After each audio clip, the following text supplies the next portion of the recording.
आनंदे दत्तात्रे देवदेव श्री सर्वज्ञ दासोपंत स्वामी महाराज की जय। सद्गुरु आनंद स्वामी महाराज की जय। सब संतन की जय। गो माता की जय। भारत माता की जय।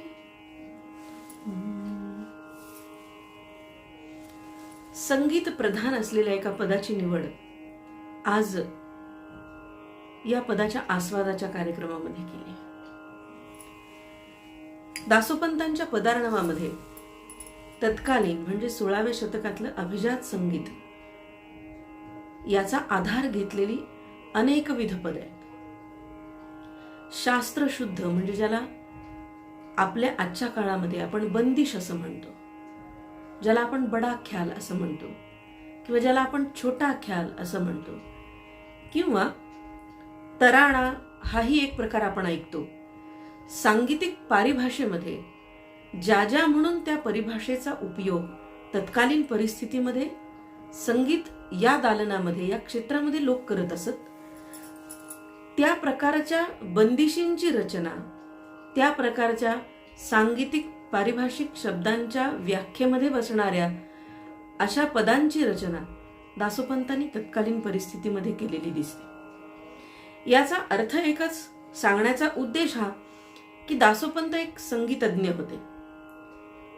म्हणजे शास्त्रशुद्ध भाषेत बोलायचं झालं तर दासोपंत हे वाग्गेयकार होते, उत्तम मृदुंग वादक होते, ते उत्तम पदरचनाकार होते, ते उत्तम गायक होते, आणि तीनही गोष्टी शास्त्राधाराने जो मनुष्य करतो, जी व्यक्ती करते, त्याला शास्त्रीय भाषेमध्ये शास्त्रकार, वाग्गेयकार असं म्हणतात। असे वाग्गेयकार असणारे दासोपंत आज ज्याप्रमाणे आपण ध्रुपद गायन ऐकतो त्याप्रमाणे तत्कालीन परिस्थितीमध्ये, तत्कालीन सांगीतिक क्षेत्रामध्ये प्रबंध गायकीची प्रथा प्रचलित होती, जी दरबारी संगीतामध्ये होती, आणि त्याचबरोबर ती मंदिर संगीतामध्ये सुद्धा होती। मंदिर संगीतामध्ये या प्रबंध गायकीचं महत्व किंवा प्रबंध गायकी ही दासोपंतांच्या मंदिर संगीतामध्ये, पदसंगीतामध्ये अधिक प्रमाणात आढळते। प्राचीन संगीत गायन पद्धतीमधला प्रबंध गायन हा प्रकार 16व्या शतकापर्यंत रूढ होता, प्रचलित होता, हे यावरून स्पष्ट होतं। प्रबंधाचे विविध प्रकार शास्त्रकार आपल्याला सांगतात, संगीत शास्त्रामध्ये ते वर्णिलेले आहेत। मतंगाच्या बृहद्देशी या ग्रंथामध्ये सर्वप्रथम प्रबंधाचा उल्लेख आपल्याला आढळतो। प्रबंधाविषयी खरं म्हणजे एक वेगळी चर्चा आपल्याला सांगीतिक दृष्टीनं करता येईल इतका मोठा विषय हा आहे। दासोपंतांच्या सांगीतिक प्रबंधाची चिकित्सा हे खरंच प्रयोजन नाही, पण तरी सुद्धा सर्वसाधारणपणे त्रोटकपणे आपण यावर थोडासा प्रकाश टाकू आणि आजचा छोटा प्रबंध आपण बघूया। प्रबंधाचे जर विविध प्रकार बघितले तर दासोपंतांच्या उपलब्ध प्रबंधांच्या मध्ये नामनिर्देशन नाही केलेलं, पण त्या प्रबंधांची जी रचना आहे त्या रचनांच्या वरून ही गोष्ट लक्षात आली अभ्यासाने किंवा त्यांच्या निरीक्षणानं त्या पदांच्या, की दासोपंतांनी जे लिहिलेले प्रबंध आहेत ते कोणत्या प्रकारातले।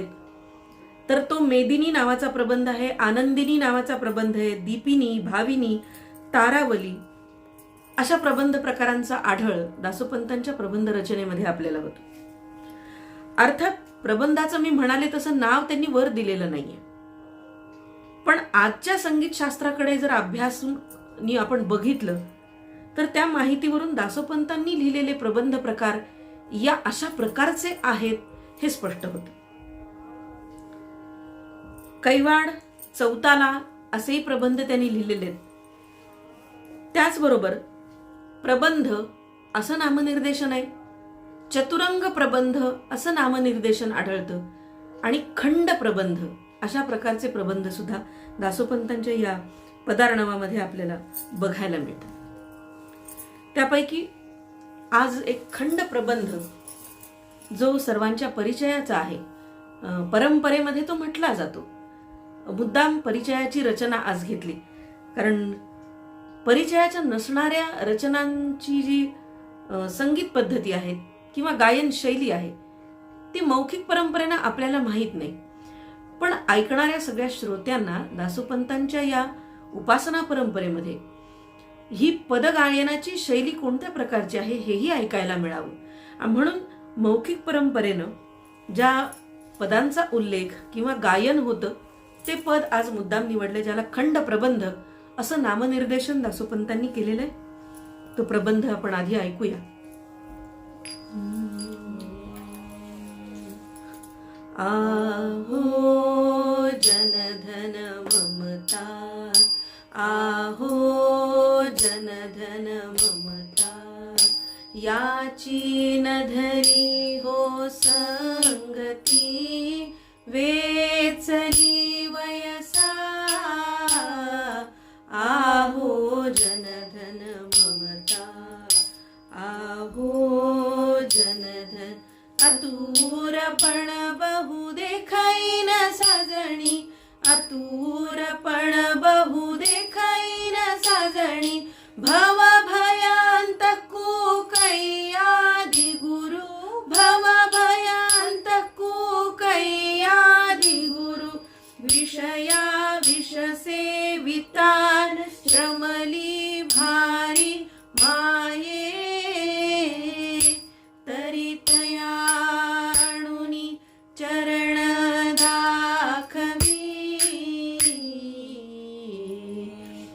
आहो जनधन ममता, आहो जनधन ममता, याची न धरी हो संगती, वेचली वयसा,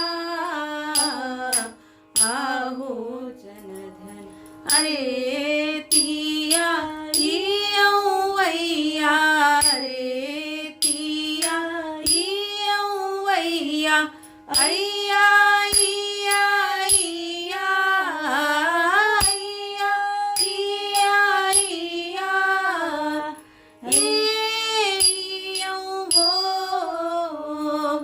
अय्या इया इया,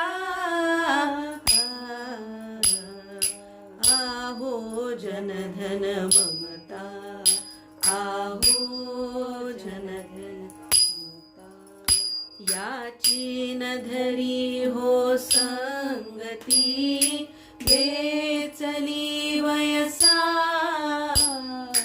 आहो जनधन, तो एक सुरेश स्वानंद सागर, तो एक सुरेश स्वानंद सागर, पाहिन मी नयनी श्रम हरू, पाहिन मी नयनी श्रम हरू, परमो सुखदायकू देव दिगांबरू, देखिला मग पुढे, देखिला मग पुढे पायन सोडी,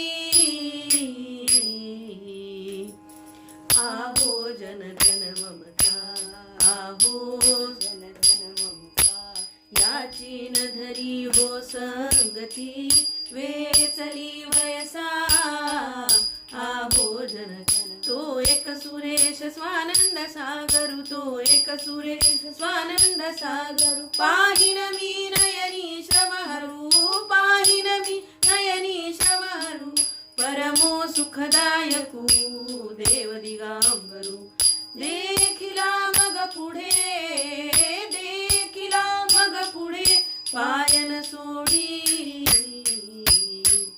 आहो जनधन ममता.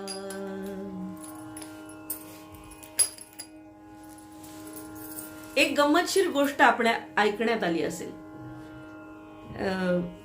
खरं म्हणजे आंध्र प्रदेशाला जोडून नांदेडचा भाग असल्यामुळे कदाचित ऐकण्यात इकडच्या असेल, पण महाराष्ट्रामध्ये ही गोष्ट फार नवीन होती. ती कोणती गोष्ट आहे? तर यातली जी आलापी आहे, ज्याला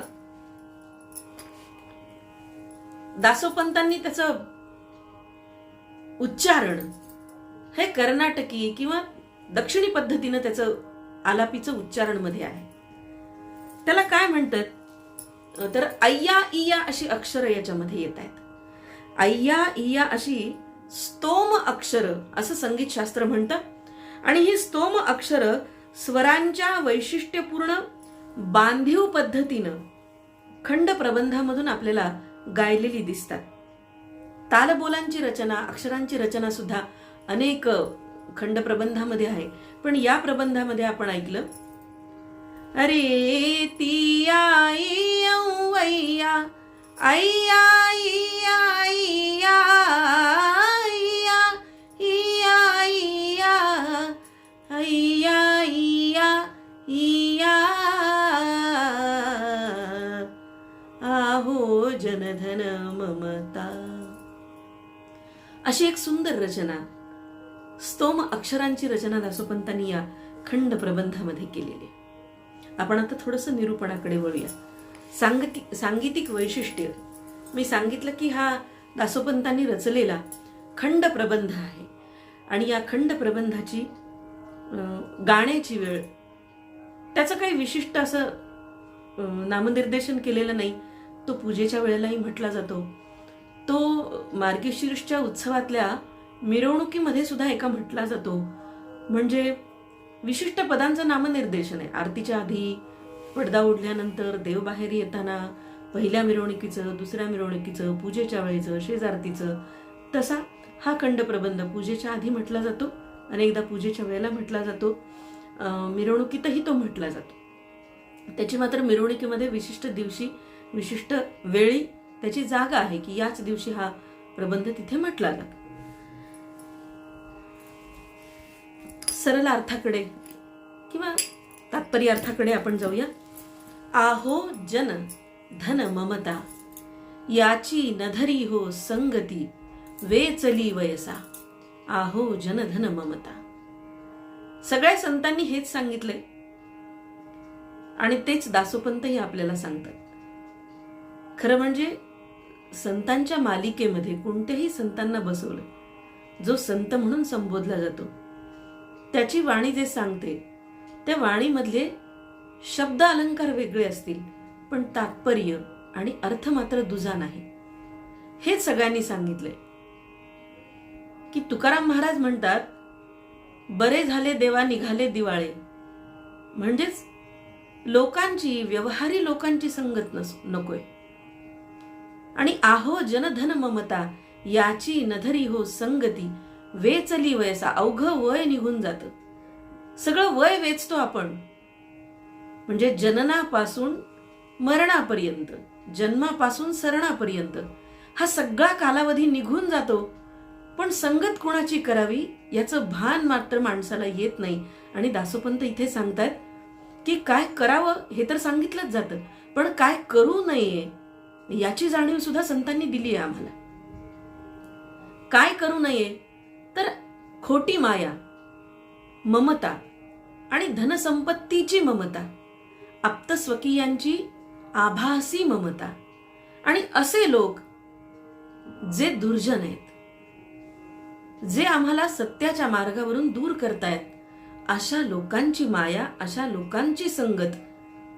आणि या सर्वांच्याच संदर्भाने दासोपंत म्हणतात, आहो जन धन ममता याची नधरी हो संगती वेचली वयसा. आता वय होत आलं, वय सरत आलं, आता तरी जागे व्हा, यांची संगत सोडा.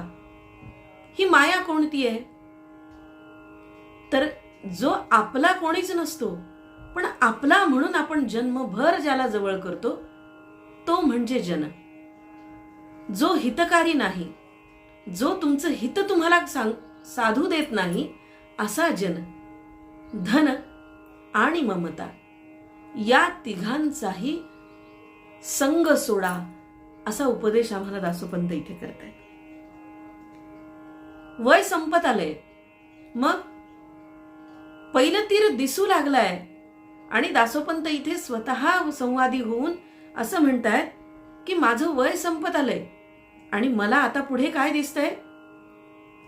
पुढे दासोपंत म्हणतात, आतूरपण बहु देखईन साजनी, भव भय अंतक्कू कै आदि गुरु.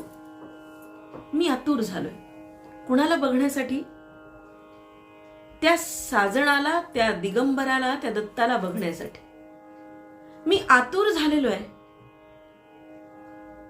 सखीला ते सांगतायत, साजणी म्हणजे सखीला ते सांगतायत, मैत्रिणीला ते बोलतायत की मी इतके आतुर झाले आहे त्या दत्ताला बघण्यासाठी, त्या दिगंबराला बघण्यासाठी, त्या आदिगुरूला बघण्यासाठी, त्याला भेटण्यासाठी. कसा आहे तो? पुढच्या चरणामध्ये ते वर्णन करतात, भव भय अंतक्कू कै आदिगुरु. कधी एकदा मी त्या आदिगुरूला भेटेन अशी आतुरता माझ्या मनामध्ये निर्माण झाली आहे. आणि तो आदिगुरु कसा आहे? भव भय अंतक्कू, अंतःकाळीचा सोयरा असा तो आदिगुरु. आणि त्याचबरोबर भव भय अंतकू, भवाच्या भयाचा अंत करणारा, या प्रपंचाच्या भयाचा म्हणजेच मृत्यूच्या भयाचा, म्हणजेच संसारातल्या या खोट्या सगळ्या कल्पनांचा जो अंत करणारा आहे, जो शेवट करणारा आहे, जो एकदाच भेटल्यानंतर या सगळ्याचा, या आभासी प्रतिमांचा शेवट होणार आहे, लय होणार आहे. त्या आदिगुरूची मी वाट बघते, मोठ्या आतुरतेनं बघते. भव भय अंतकू कै आदिगुरु. तो कधी एकदा आदिगुरु येईल त्याला भेटण्यासाठी मात्र मी आतुर झाले, जो या भवाच्या भयाचा अंत करणारा आहे, अंतःकाळीचा सोयरा आहे. अशा आदिगुरूला भेटण्यासाठी माझं मन आतुर झालेलं आहे. ही आतुरता कशाने आली आहे? त्याला भेटण्याची इच्छा निर्माण का झाली आहे? तर ज्ञानेश्वर माऊली 5व्या अध्यायामध्ये जसं सांगतात की एकदा आपल्यातलं ब्रह्म ओळखायला आलं, आत्मतत्व उमगलं, तो स्वतः ब्रह्मीभूत झाला की अवघं ब्रह्मांड त्याला ब्रह्मीभूत दिसायला लागतं, ब्रह्म दिसायला लागतं. आणि मग हा हत्ती, हा चिलट, हा उच्च, हा नीच, हा ज्येष्ठ, हा श्रेष्ठ, हा कनिष्ठ, हा भेद त्याच्या मनामध्ये राहत नाही. तो ब्रह्मीरूप होऊन जातो. जीव ब्रह्मैक्य स्थिती ज्याला म्हटलंय, अशी अवस्था त्याची होऊन जाते. आणि ती अवस्था झाल्यानंतर ज्याला मराठीमध्ये रिअलायझेशन म्हणतो, ते रिअलायझेशन इथे आहे. आणि त्या रिअलायझेशन नंतर, प्रचितीनंतर, प्रतीतीनंतर, ही प्रचिती आल्यानंतर त्याला जाणीव होते, त्या जीवाला जाणीव होते आपण ब्रह्म असल्याची. आणि विषया विषसेवितान श्रमली भारी माये. विषय हे विष आहे आणि याचं सेवन करून आता मला कंटाळा आलेला आहे, मी श्रमले, मी थकून गेले. विषय हे विष त्याच वेळेला वाटू शकतात जेव्हा विषयाचा भोग हा निसंगत्वाने घेतला जातो. कर्मसन्यास जेव्हा घेतला जातो त्याच वेळेला विषय हे विष वाटायला लागतात. आणि हे विष असणारे, विषया समान असणारे विषय हे भोगून आता मला श्रम झालाय, मी थकले, मला आता हे नकोस झालंय, हे नकोय आता. आणि अशी अवस्था प्राप्त झाल्यानंतर, आता थकल्यानंतर, हे सगळं कर्मसंयोगानं, कर्मयोग साधल्यानंतर दासोपंत म्हणतात की तरी तया आणुनी चरण दाखवी. हे सखे, मला त्याचे चरण आणून दाखव, त्याला भेटायला आणून दे, त्याचे चरण, त्याची माझी भेट करून दे, त्या आदिगुरूचे चरण मला बघू दे. कारण या विषयांचा विषाप्रमाणे परिणाम होण्यापूर्वीच मला इथून निघालं पाहिजे त्याच्या भेटीसाठी. मी आतुर झाले त्याच्या भेटीसाठी, मला इथून जायचंय. पण हे सखे, त्या चरणांची माझी भेट घालून दे, इतकी मी आतुर झाले. त्या भवाच्या भयाचा अंत करणाऱ्या आदिगुरूला भेटण्यासाठी. सांगीतिक भाषा म्हणून, सांगीतिक परिभाषा म्हणून एक स्तोम अक्षरांचं आकार इथे येतो, अय्या इया. आणि पुढच्या शेवटच्या चरणामध्ये, शेवटच्या कडव्यामध्ये दासोपंत असं म्हणतात, तो एक सुरेश स्वानंद सागरू, पाहिन मी नयनी श्रमहरू, परमो सुखदायकू देव दिगांबर. हे संपूर्ण ब्रह्मीभूत जीवाचं वर्णन केलंय त्यांनी. हे संपूर्ण वर्णन कशाचं आहे? तर जो कर्म भोगोनी अभोवृत्त अकर्तृत्व त्यांनी मान्य केलंय. कर्ता असून ज्याच्यामध्ये तो लिप्त नाही, कर्ता कर्म याच्यामध्ये मी नाही याची जाणीव ज्याला झालीये, जे हे सारं करतो आहे तो हा जीव, तो हा देह जरी माझा असला तरी ते करणं मात्र माझं नाही, तो मी नाही, तो ब्रह्म आहे. ते सनातन ब्रह्म म्हणजे मी आहे याची ओळख त्याला पटली आहे. आणि म्हणून ज्याच्या भेटीसाठी दासोपंत म्हणतायत की मी आतुर झाले, ते आदिगुरूचे चरण कसे आहेत? तरी तया आणूनी चरण दाखवी, त्या आदिगुरूला आणून मला त्याचे पाय दाखव अशी विनंती सखीला जेव्हा दासोपंत करतात, तेव्हा त्या चरणांचं वर्णन पुढे ते करतायत. ते चरण काय आहेत? कोणाची वाट बघतायत? त्या चरणांमध्ये नेमकं काय दिसतंय दासोपंतांना? तर दासोपंत पुढे म्हणतात, तो एक सुरेश स्वानंद सागर. त्या आदिगुरूचे पाय म्हणजे काय आहेत? सुर ईशाचा सागर आहे. सुरेश्वर, सुरसागर, सुरेश असा सागर आहे. स्वानंद सागरू, आत्मानंदाचा, ब्रह्मानंदाचा, परमात्मानंदाचा तो सागर आहे. जीव ब्रह्म ऐक्य झाल्यानंतर, त्या मिळणीच्या नंतर, त्या लयाच्या नंतर, एकरूप झाल्यानंतर जो ब्रह्मानंदाचा कल्लोळ होणार आहे किंवा जो कल्लोळ आहे त्याचा सागर म्हणजे आदिगुरूचे चरण आहे.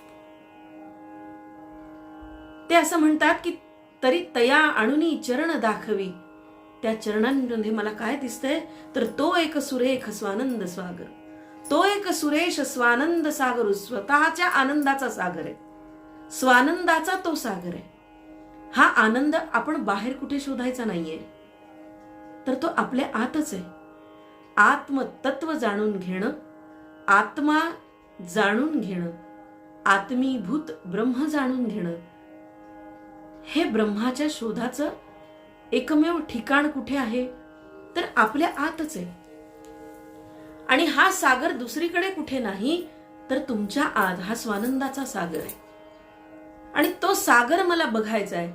तो सागर जसा माझ्या आत आहे, तोच सागर आदिगुरूच्या चरणापाशी, आदिगुरूच्या पाऊलांच्या वरती आहे, त्या पाऊलांच्या ठिकाणी आहे.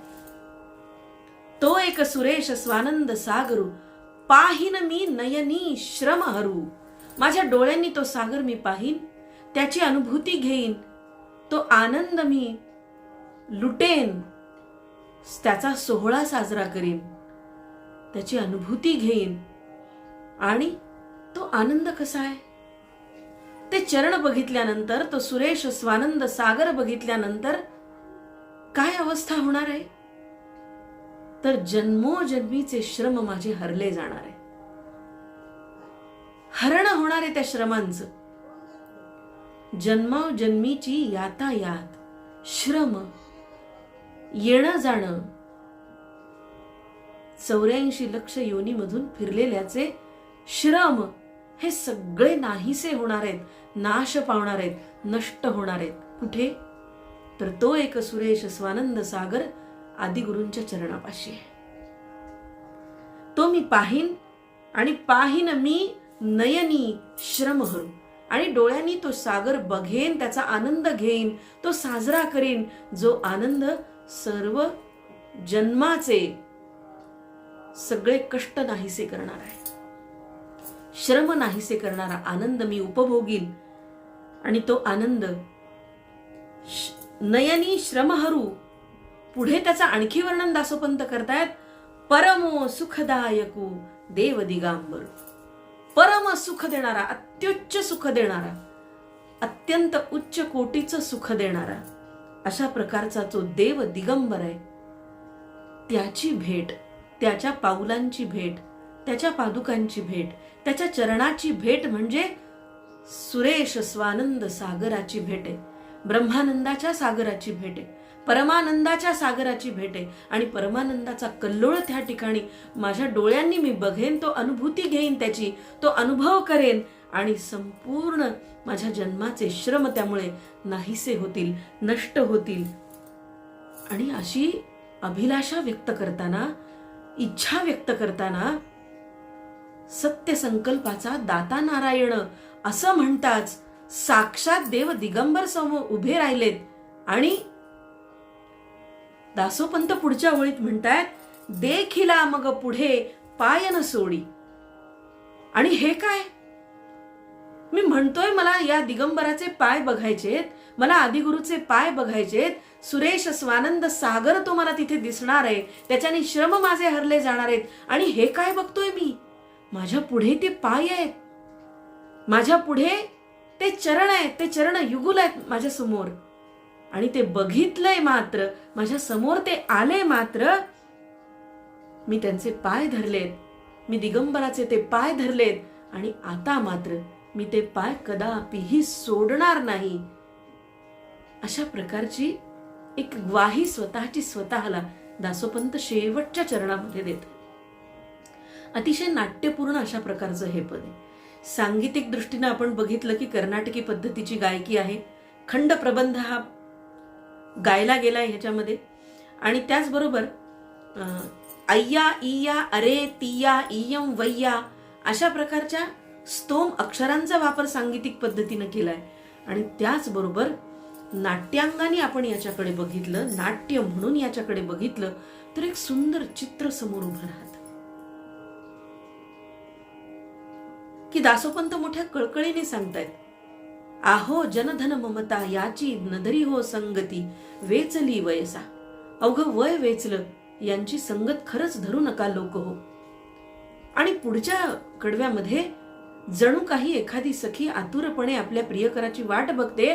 आतुरपण बहु देखईन साजनी भवभय अंतकू कै आदिगुरु. त्या आदिगुरुची मी वाट बघते सखी, जो मला या चरणावरती तो एक सुरेश स्वानंद सागरू पाहिन मी नयनी श्रमहरू. आणि हे असं म्हणता म्हणता म्हणता हे काय झालंय, माझ्या समोर प्रत्यक्ष ती पावलं आली आहेत, ते चरण युगल मला प्राप्त झालंय, माझ्या समोर दिगंबर उभा आहे, त्याचे पाय मला दिसतायत. आणि देखिला मग पुढे साक्षात प्रत्यक्ष परमेश्वराची ती पावलं बघितली, दत्तात्रेय प्रभूंची पावलं बघितली. आणि दासोपंत म्हणतात, देखिला मग पुढे पायन सोडी आहो जनधन ममता याची नधरी हो संगती वेचली वयसा. लोकांती राहून एकांताचं महत्व सांगणं आणि एकांतात राहून लोकांताची चिंता करणं हेच वैशिष्ट्य संतांचं असतं. आणि दासोपंतांच्या मध्ये फार प्रकर्षाने मला ते जाणवतं.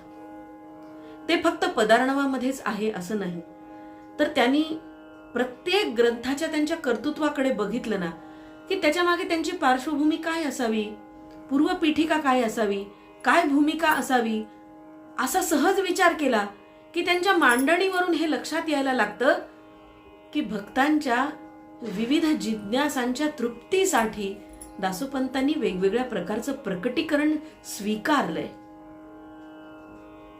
हे प्रकटीकरण स्वीकारणं म्हणजेच लोकांतासाठी झिजणं आहे. पण प्रकटीकरणाच्या तयारीसाठी एकांत हवा. आणि म्हणून आत्मस्वरूपाची ओळख हा एकांत आहे. पण त्याचं प्रकटीकरण, त्याचं सांगणं, ते लोकांना जाग करणं, त्याचं भान लोकांना देणं हा त्यांचा लोकांत वेळोवेळी मला वेडावून जातो. एकांतातून लोकांत आणि लोकांतातून पुन्हा एकांत आम्हाला साधता आला पाहिजे. हे साधुत्व म्हणतो इतकं सरळ साधं सोपं मुळीच नाही.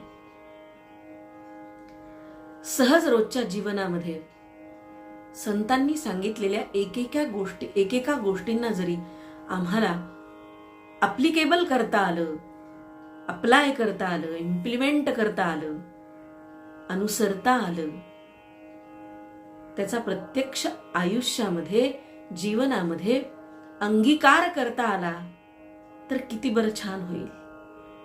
प्रयत्न करूया. फार जमणार नाही आपल्याला, पण प्रयत्न करायला काय हरकत आहे. समदृष्टी ठेवणं खरंच इतकं अवघड आहे. सहज सोपं वागणं खरंच इतकं अवघड आहे. पारदर्शी असणं इतकं खरंच अवघड आहे. पण जसं जमेल तसं, जसं आपल्या आयुष्यामध्ये कपटाशिवाय स्वार्थाशिवाय काही करता येतं का, काही करायला आपल्याला जमतं का, आपल्या स्वतःची ओळख तरी आपल्याला होते का, इतक्या गोष्टींचा जरी आपल्याला विचार करता आला संत वचनांच्या द्वारे तरी मला वाटतं खूपच आहे. खरं म्हणजे अनेक जण असं आता म्हणतात, युगानुयुग वेद पुराण सांगितले जात आहेत, संतांची कीर्तनं, संतांची प्रवचनं, संत वचन सांगितले जात आहेत. आजही प्रचंड प्रमाणात या सोशल मीडियामधून अनेक जण संतांच्या वचनांची मोठ्या तळमळीनं प्रस्तुती करतात. पण दुर्जन कमी होतात का त्यामुळे? तर हो, सकारात्मक असलं पाहिजे. अनेकांच्या मध्ये बदल होतो, का नाही व्हावा? जर आपण हे तळमळीनं करत असू तर हजारो माणसांनी ऐकल्यानंतर एखादा माणूस जरी संतांच्या वचनाने बदलला तरी या वचनाचं सार्थक झालं असं समजायला काय हरकत आहे. दासोपंतांचं हे वचन सांगीतिक नाट्यपूर्ण पद्धतीनं आणि एक प्रबोधक म्हणून आपण आज बघितलं. आज इथेच थांबूया. उद्या एका नव्या पदरचनेसह पदास्वादासाठी संत सर्वज्ञ दासोपंत स्वामी गोस्वामी या पेजवरती आपण भेटूया. धन्यवाद. आनंदे दत्तात्रे देव देव श्री सर्वज्ञ दासोपंत स्वामी महाराज की जय. सब संतन की जय. गो माता की जय. भारत माता की जय. सद्गुरु आनंद स्वामी महाराज की जय. आर्य सनातन वैदिक हिंदू धर्म की जय. धन्यवाद.